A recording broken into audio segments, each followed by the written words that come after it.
And so good day everyone. So today we will talk about managing a stage boundary. But before we start, let me introduce ourselves. I am Ezra A. Fortunado together with my co-presenter. Jake B. De La Rita. So let's start. So we have here the purpose and the context of managing a stage boundary. So unahin natin dito yung purpose. So basahin ko muna. So first, review the current management stage progress. So dito, ang goal natin ay tingnan kung ano yung progress ng current project compared sa planong objectives. So kung nag-a-align ba yung plano sa actual event na nangyayari sa project at present time.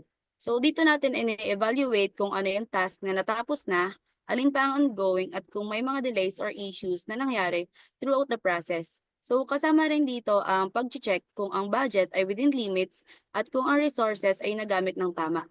So next one, we have approved the plan for the next stage. So dito sa part na to, ready to approve na yung plan na ginawa, which is a go signal para mag-proceed na sa next stage. So kailangan sigurado na lahat or na counter-check na lahat ng requirements, resources, and budget at timeline. So next is confirm continued alignment with the business justification. Basically, kailangan nating i-make sure na sa bawat process and progress ng project natin ay laging naka-align sa original objectives natin. So, chine-check natin kung ang progress ng project ay nagbibigay pa rin ng expected benefits o halaga sa organization. So, last is assess the overall project risk. So, kailangan nating i-evaluate and i-consider lahat ng possible risks or problem na pwedeng maka-apekto sa project. So, kasama nga dito yung pag-identify and pag-analyze kung ano yung problema, kung gaano kalaki yung impact nito, and syempre yung pagplano kung paano ito masosolve and mape-prevent. Next naman, sa isang side is the context. So, first, we have the conducted at the end of every management. So, allows the project board to evaluate whether the project should be continued or be terminated. So, lastly is provide an opportunity to update documentation and plans. So, every end of each stage, nagko-conduct tayo ng review. So, ina-analyze ng project board ang progress ng project to make sure if na-achieve ba natin yung sinet nating objectives at that specific stage ng project, and also if worth it pa bang ituloy yung proyekto. So, tinitingnan nila kung nasa tamang direction ba ang project or kung may serious problems and risk na hindi na kayang kontrolin na pwedeng mag-lead sa decision na itigil na lang yung proyekto.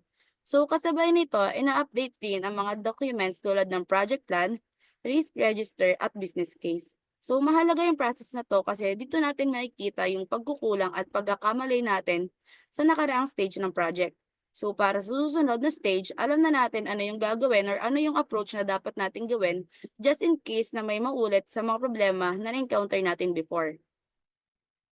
So, next one naman is yung objectives. So, first is ensure all plant products for the current stage are completed, reviewed quality, and approved. So, ibig sabihin lang nito na dapat lahat ng deliverables or task planned for the current stage ay finished na and properly evaluated, like example for quality checking, and also formally approved. It's important to ensure that no incomplete or subpar work moves on to the next phase. Next one is prepare a detailed plan for the next stage. So at this point, the team needs to create a well-structured and realistic plan for the next stage. So kasama nga dito yung outlining task, pagsiset ng timelines, identify ano yung mga required sources, and ensuring alignment with project objectives. So example natin dito is yung sa lesson plan nga ng mga teachers. So they were given the timeline para maturo yung certain subject and topics na assigned sa kanila. May goal sila na dapat ma-achieve bago matapos yung oras na binigay sa kanila. The next one is update the following. So first is the business case. So it reflects any changes or updates in this project justification or benefits. So sinasabi dito na dapat yung project ay naka-align sa original goals, especially if there have been changes in scope or objectives. So next is the project plan. It incorporates the progress made and any variances or deviation from the original plans and lessons learned during the current stage. So this helps the project on track and provides insight for the next phases. Last is the risk and issues registers. So update these documents to reflect any new or resolved risk and issues. So this ensures that the project management team is aware of potential challenges and can proactively address them. So lastly is the record and document lessons learned to improve future stages. So this involves gathering feedback from the current stage, documenting what worked well, what didn't, and how things can be improved in the future. So these insights are crucial for increasing efficiency and reducing mistakes in upcoming phases of the project. So here are the key activities naman na ginagawa sa managing stage boundary. So first, we have the key activity of plan the next stage. So first, review the current stage. So please assess the progress of the current stage. Review lessons learned and ensure all documentation is up to date. So this helps identify any outstanding issues and prepare the team for transitioning to the next stage. So next is create a detailed plan. So it develop a comprehensive plan for the upcoming stage, including resources, cost, timelines, and deliverables. So this ensures clarity and readiness before moving forward. So next of the activity is the update project documentation. In short, this part is all about reviewing what happened in the current stage. So you check the progress, analyze what worked and what didn't, and update the documentation para organize ang lahat. Then you create a detailed plan for the next stage, including the resources, cost, and timelines para walang sablay and di magka-problema in the future. So it's like making sure we're ready before we jump to the next stage of the project. So the next one is update project documentation. So under this is the business case, the project plan, risk and issue registers, and quality management approach. So sa business case, it update and justification expected benefits of the project. So this is critical to confirm the continued value of the project at the current point. So next is the project plan. It includes details about actual progress and variances from the plan to maintain an accurate record and guide future actions. So next is risk and issue register. So document any new or resolved risks and issues. So these updates ensure risk mitigation strategies remain relevant. So last is adjust the approach if necessary based on lessons learned or changes in project requirements. So last of the activity is the produce reports. So end stage report. So summarize the actual performance of the current stage compared to the planned performance. So parang look back kung ano yung plano and ano yung current na nangyayari. So nagpa-provide din ito ng clear picture about the project status para sa mga stakeholders. So next is the exception plan. So hindi naman siya required but kung may lumagpas sa tolerances like budget, time, or scope, we prepare a plan to fix it para alam ng lahat kung ano yung susunod na gagawin. So the next topic will be presented by Mr. Jake De La Rita.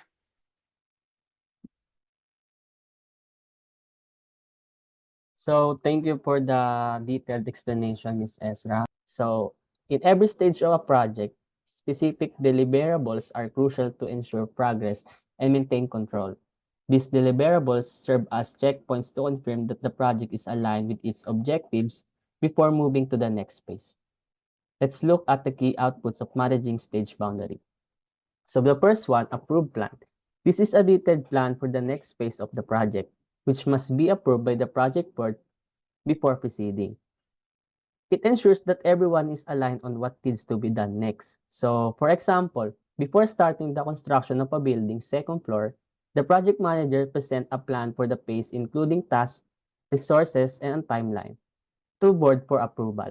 So the next one is the update documents. These are revision made to key project documents like the business case, project plan, and risk registers to reflect the current status and changes in project. This ensures that the project remains on track and the risks are addressed.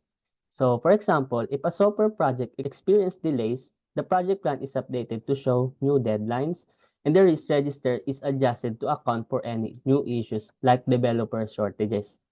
So, in third one, the performance report. This report summarizes how the project stage has progressed, explaining any difference between what was planned and what actually happened. It includes performance data and reasons for any variances. So, example, after completing a marketing campaign, the team submits an end stage report that explains how the actual sales figure differed from the project targets and outlines the reasons, like unexpected market conditions. So, for the fourth one, lesson log, a record of valuable insights from the project that can help improve future projects.